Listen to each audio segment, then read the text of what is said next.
Allahabad high court की Lucknow bench ने एक अहम फैसला देते हुए एक कांस्टेबल की दरख्वास्त खारिज कर दी है। दरअसल डीजीपी की जानिब से पुलिस फोर्स में दाढ़ी न रखने के हवाले से एक सर्क्यूलर जारी किया गया था।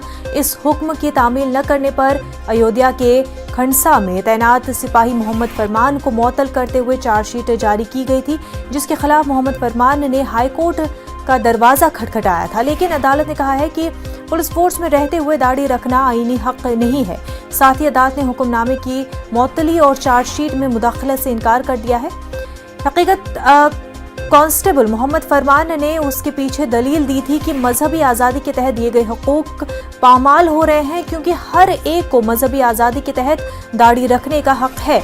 अदालत में मोहम्मद फरमान ने अपनी दरख्वास्त के तहत अदालत में डीजीपी के सर्क्यूलर के खिलाफ दरख्वास्त दी थी, जिसमें डीजीपी ने 26 अक्टूबर 2020 को हुक्म दिया था कि पुलिस वालों को दाढ़ी रखने की इजाजत नहीं है, लेकिन इसके हुक्म की खिलाफवर्जी करने पर कांस्टेबल मोहम्मद फरमान को मुअत्तल कर दिया गया था। अदालत ने इस मामले में मुदाखलत से इनकार कर दिया है और मोहम्मद फरमान की अर्जी मुस्तरद कर दी गई है।